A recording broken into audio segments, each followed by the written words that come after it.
news bulletins of the day. Every day from 7 p.m. to 8 p.m. My name's Okumuringa Christine. Before we dive into any of the stories this evening, let's first have a look at what's happening in the headlines. In the headlines tonight, vendors in Arua City shun the social center market over lack of customers.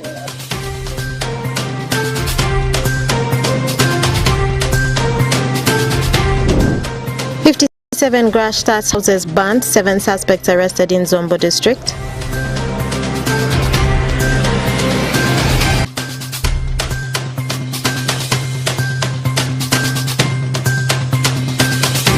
And errand drivers warned against overspeeding in Makshon Falls National Park. This and more in the NILE CAST News Bulletin.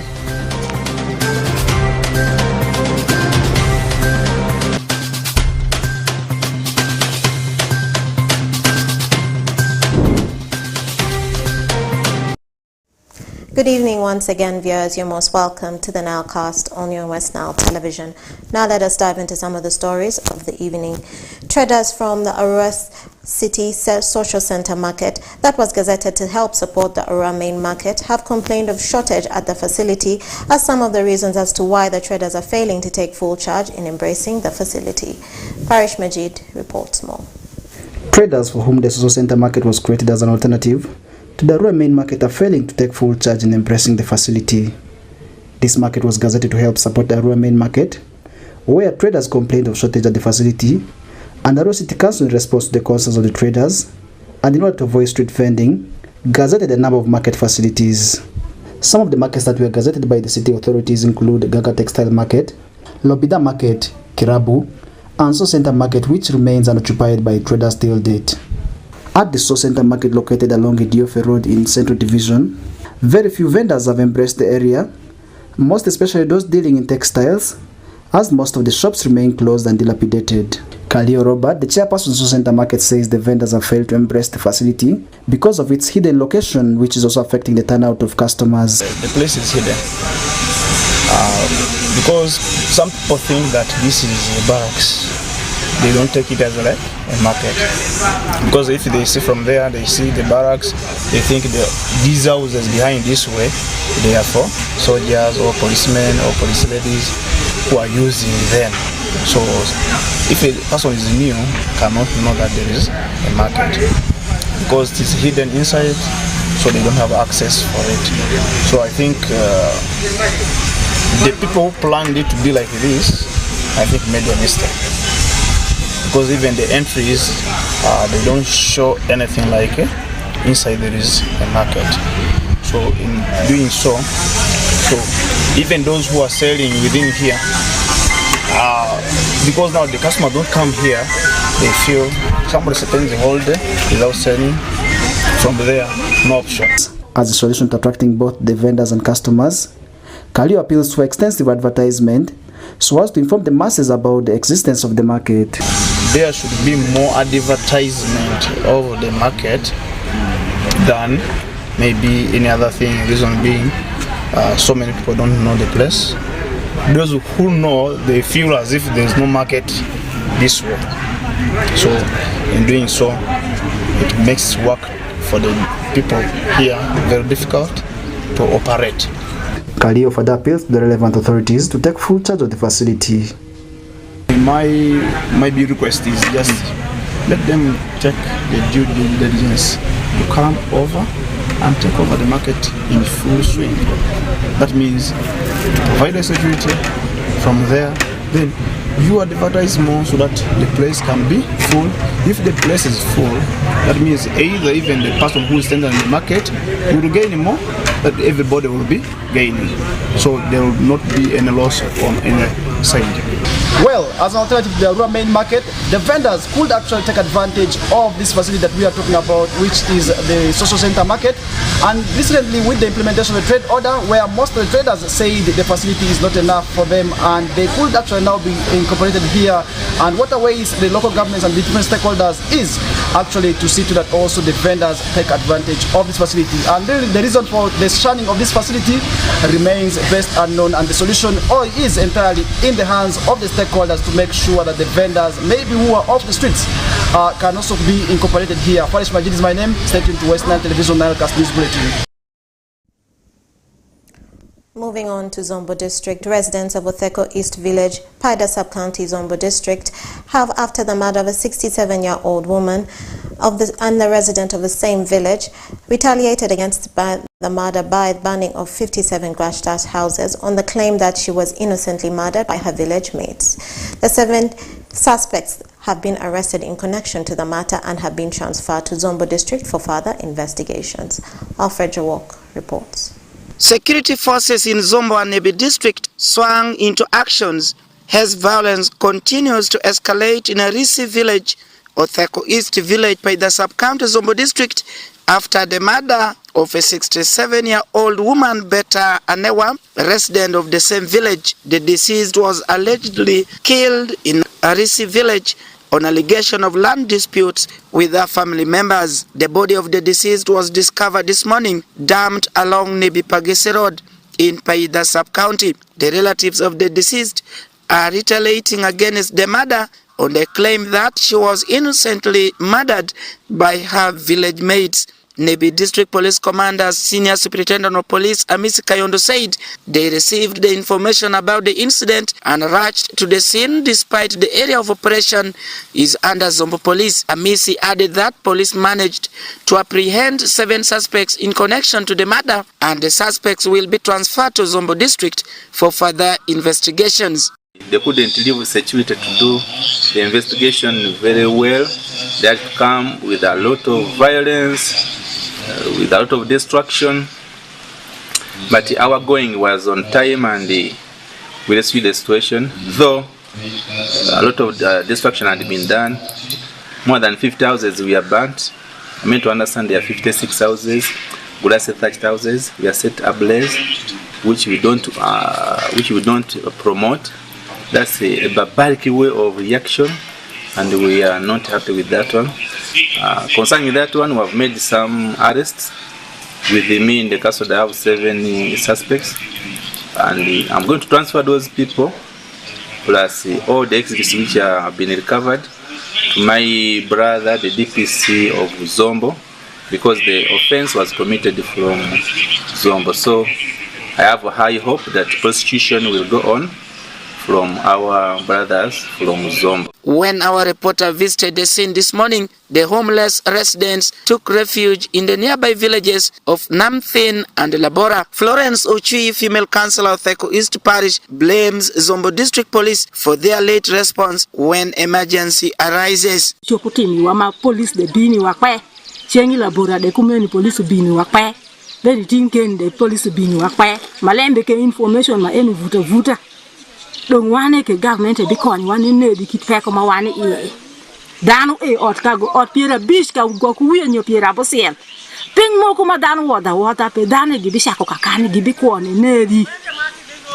In you are Mama Pira Tech Mobishwal. Some of the affected victims had this to say. Would the only give you one again? Natasha or Taw, you may go Kitema at all, Coro, and Jupagitosha. The thing now. Pada El Sira, Motemone, Asia. Ogamuke to Gibino, Katemokola and the Inn. Oh, you are a pack of one and that. From Lemake 1 year, then go 1 week will land the ship.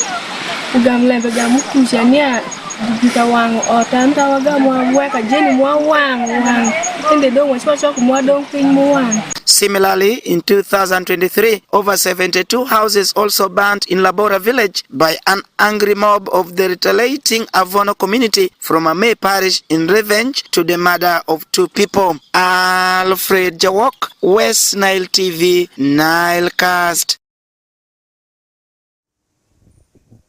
More in our stories this evening. During a fact-finding meeting organized by the Rural Initiative for Community Empowerment, Rice West Nile at Paroninia Sub-County, the general public have been urged to use proper documents to acquire land for different purposes in the area so as to avoid land wrangles. Okumu Dominic reports. The meeting brought in a number of beneficiaries, both locals and refugees, to discuss the impact of the support to the beneficiaries within the area, where some refugees registered complaints related to land being offered to the refugees by the locals for farming, which in most cases results into wrangles. Honorable Erwa Galuk, the chairman Local Council 3 Palorinya Sub-County, when asked on the cases of land wrangles involving the locals and the refugees within the sub-county, agreed to receiving complaints and said he had advised his technical team to consider using proper documents during land acquisition and transactions so that cases related to land can be resolved. There should be a proper documentation, or proper documents should be availed to them, because the attitude of our community here, they actually need demands.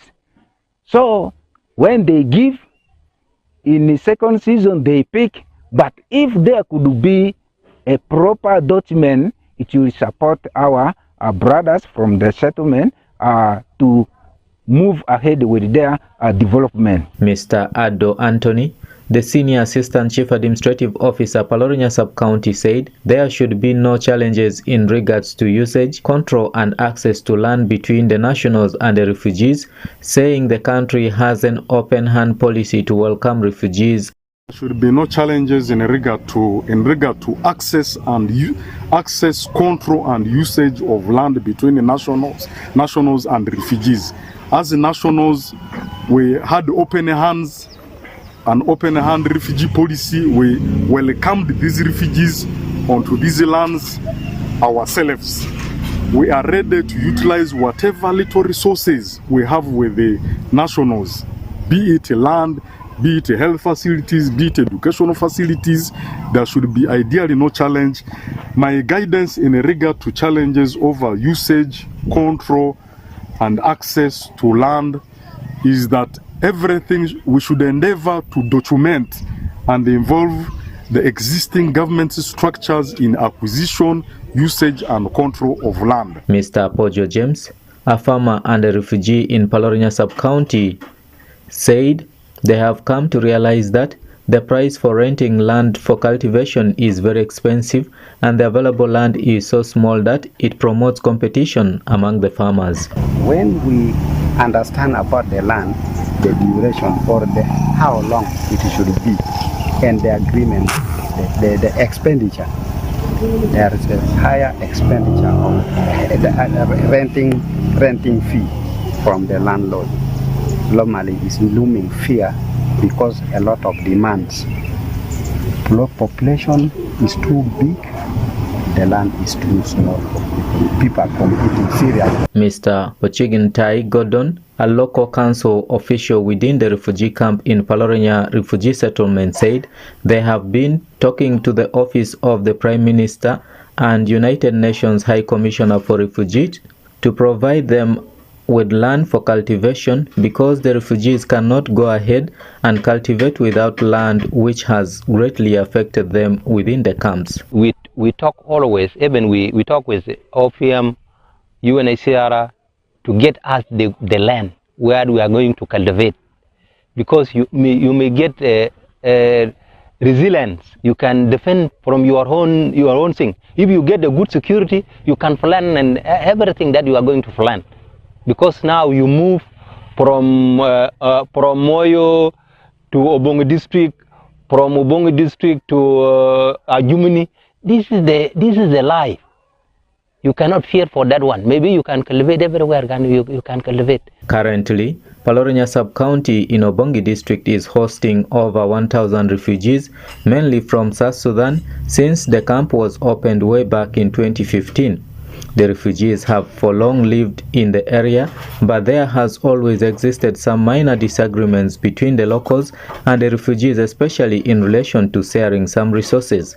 However, this has been worsened by the reduction in the food ration being provided by World Food Program that has left most of the refugees to look for other ways of producing their own food, which has piled a lot of pressure on the available land for cultivation, hence resulting into misunderstanding among the nationals and the refugees.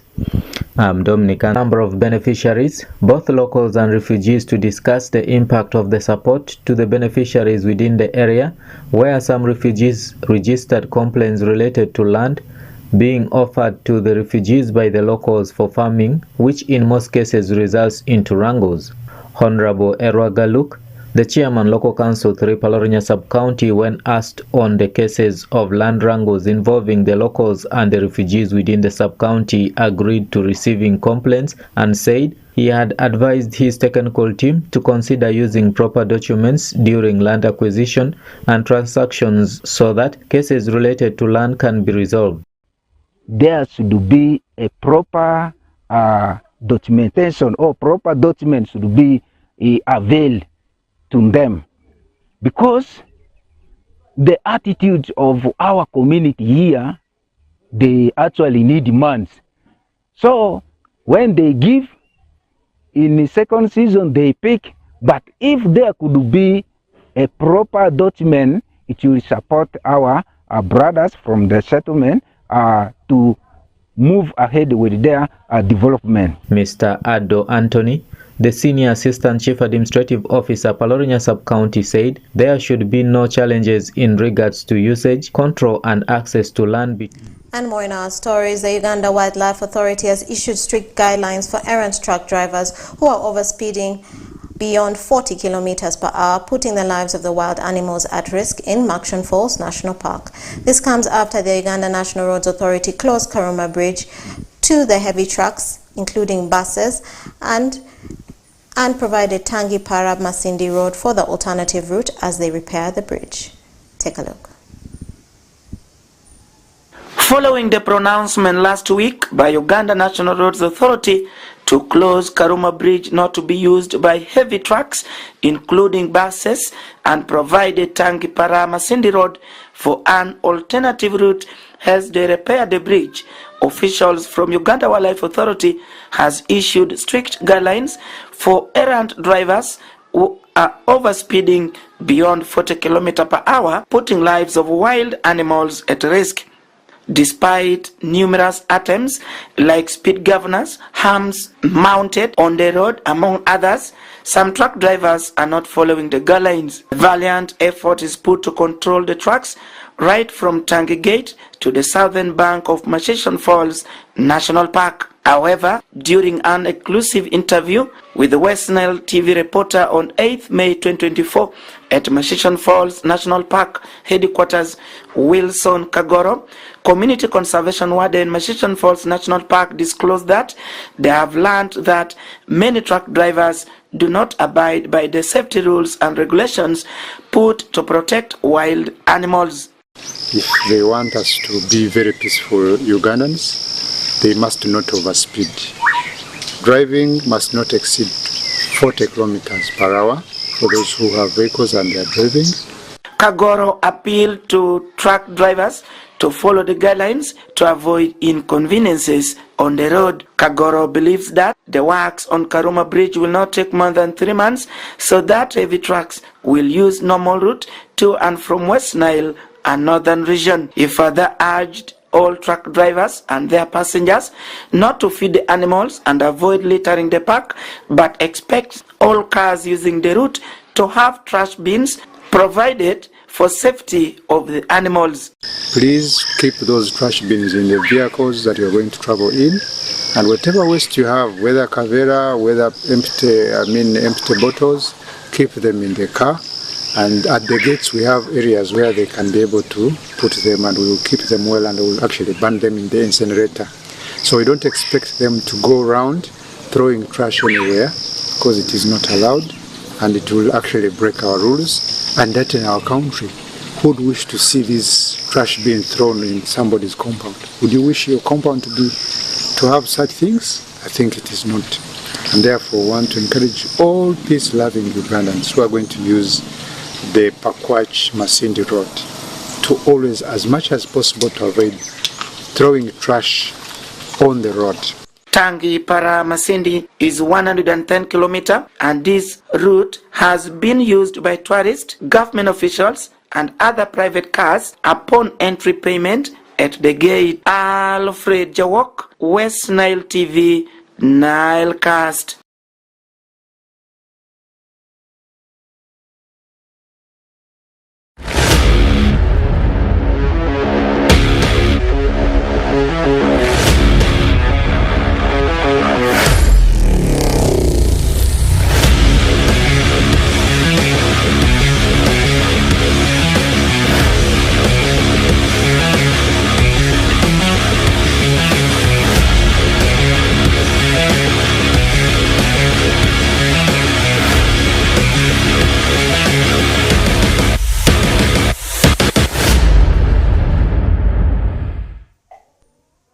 today is already the 9th of May and the year is 2024. My name is Oraku Benson Pastor. It's already a segment for what is happening in the world of sports. And I can confirm to you, StarTimes Uganda Premier League is becoming tense, more especially in the title race. Before we take a look at what transpired yesterday night in UEFA Champions League game between Real Madrid and the team of Bayern Munich, let's first take a look at the highlights of what is happening in StarTimes Uganda Premier League. Of course, the team Vipers now on top of the log after having that 1-0 over the team of Express. That one wasn't the only game which took place yesterday. Other games were also played. Soltino Bright Stars sharing the spoil with the team of NEC FC, which also ended 1-1. And there was a game between Sports Club Villa and Wakiso Giants. Sports Club Villa edged Wakiso Giants by 3-2. Before that, games were also played. KCA edging out UPDF by 1-0. There was also a game between Gaddafi and the Maroons where we saw Gaddafi thrusting aside Maroons by 3-1. And lastly, that encounter between Mbara City at Kateka up against URL, which of course ended in a barren draw.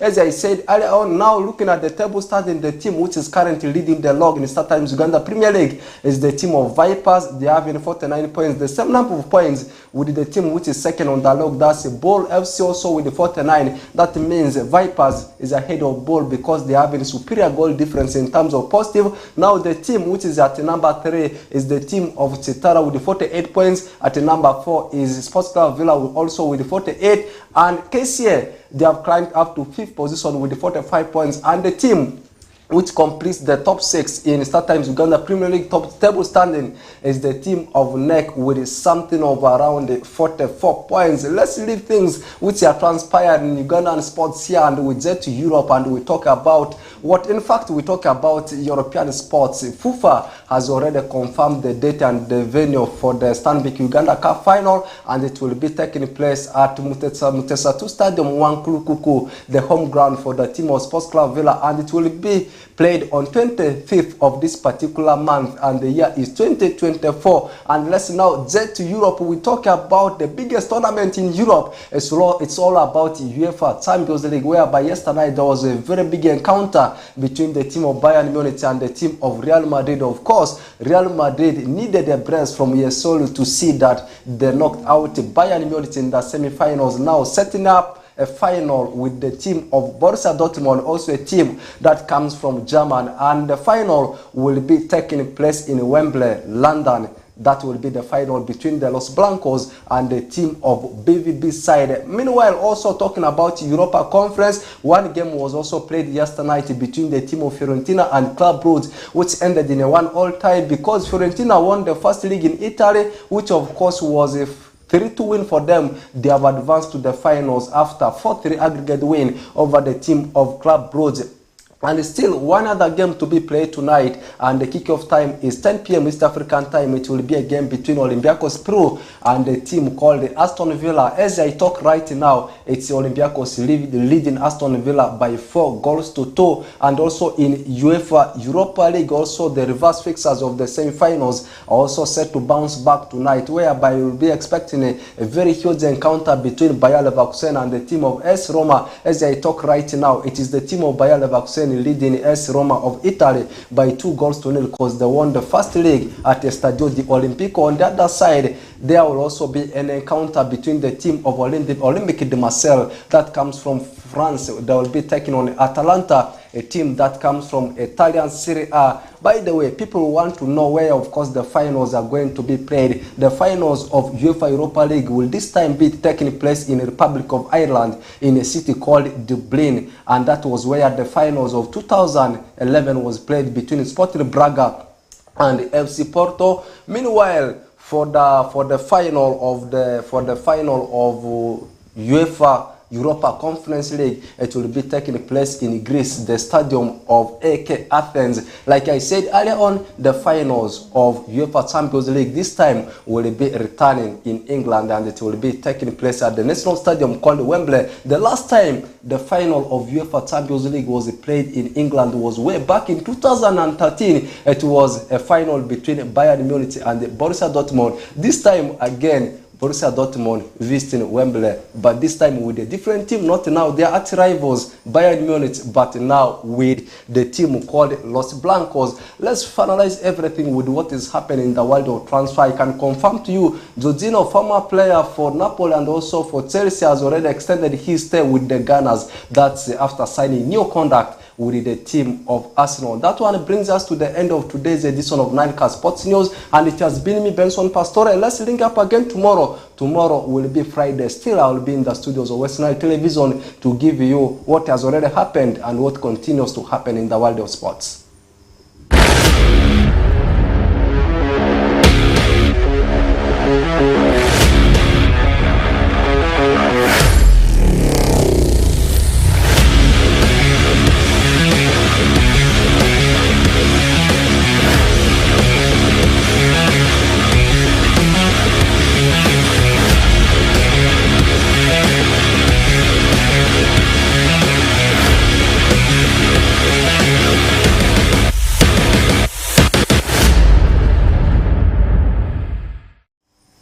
As always, thank you, Rocco Benson Pastore, for that sports news and that sports highlight. That viewer comes to the end of the NILE Cast, only on West Nile Television. Thank you always, viewers, for taking the time to be with us from the beginning of the NILE Cast to the end of the NILE Cast, only on West Nile Television. Please stay tuned to the rest of the subsequent programs that may follow.